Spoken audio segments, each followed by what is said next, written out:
The idea for the game show came out of, we were trying to base some of these experiments on existing sociological experiments, but there are few and far between that are actually really interesting and juicy. And the Milgram experiment, where people are electrocuting, or think they're electrocuting someone in the other room, I'd done in The Heist.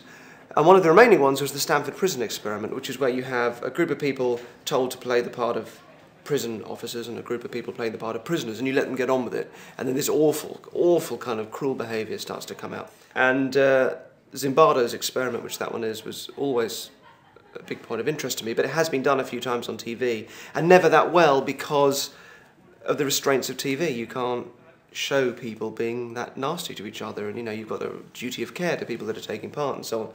So it was rooted in that, and a kind of interest in this thing called de-individuation, this sort of, when people become anonymous in a crowd and the sort of behaviour that that brings out. So it was a way of taking an existing area that I knew was a kind of reliable resource and turning it into something that would work on TV. Also with it was, I don't have a TV, but I end up watching bits and pieces online and so on, and those talent shows where people are, baying for blood and you get audiences, just the most horrendous behaviour at contestants that are taking part in those shows. And the way we react to a lot of reality shows and so on has always just struck a really nasty chord in me. And I think the reason why it's a game show and the reason why it has a slightly kind of X-Factory feel to it was also rooted in a suspicion of that whole world as well.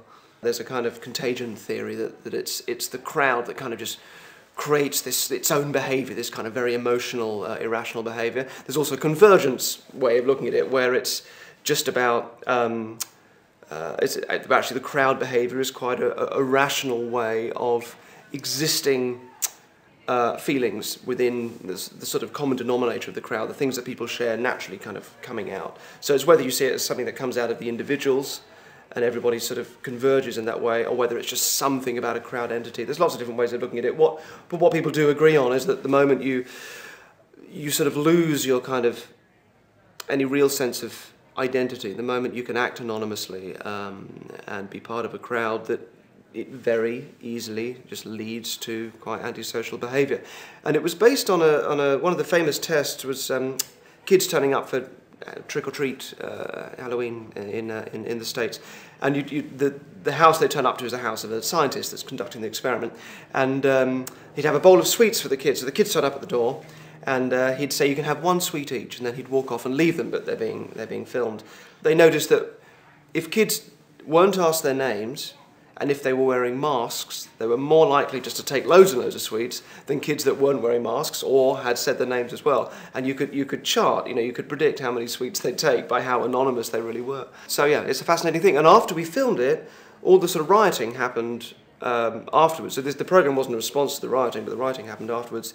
And although, it's crowd behaviour is a hugely complex area, and I wouldn't want to simplify it, but there was all the sort of talk from the government about it's the fault of the bankers or politicians, or it's the fault of parents or disenfranchised youth, and it clearly is a much more subtle and human thing, that there's something about these situations where perfectly nice people will just move into this kind of behaviour, and you can't just sort of demonise one area or the other. And it's easy to say, well, if we don't have an outlet for our kind of nasty sides, then we're bottling it up, and that's no good for us. But that's kind of presupposing we have this kind of need for sadism. I think, maybe I do, but interestingly, it's the opposite. All the research on happiness points to the fact that kindness is one of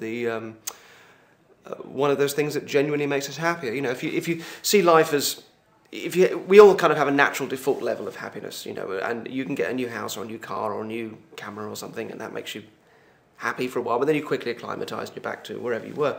But there are some things in life that do actually raise your level of happiness, and things like a network of friends and those kind of things. And one of them is being kinder. The kindness or the happiness that you take from being kind to somebody is generally more meaningful than you get from having a kind act done on you.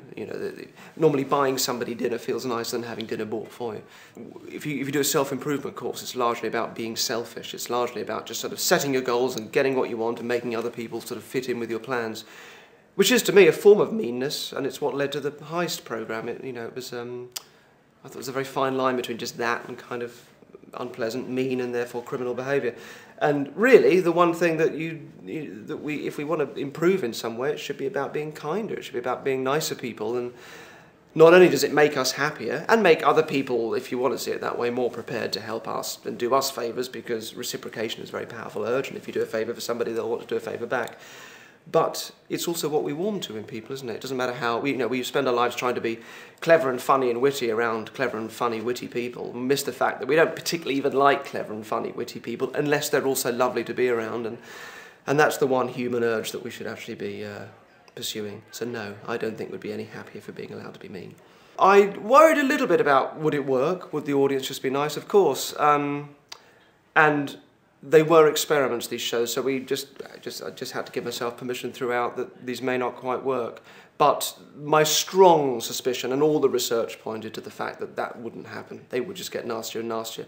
And also one big aspect of the sort of one way of looking at de-individuation and that kind of behaviour is from the manipulation side of it, from what's being done to that crowd to bring it out. And the whole game show environment is geared to sort of tease that out as well. If that same group of people were just wandering around the streets of London together, they wouldn't be that nasty. So obviously it's bringing it out. So yeah, I sort of ultimately had faith it would work, but yes, there was a niggling concern that they might just end up being very nice. But of course they were a very lovely group of people, and you can see the requisite guilt that they felt at the end, which was encouraging.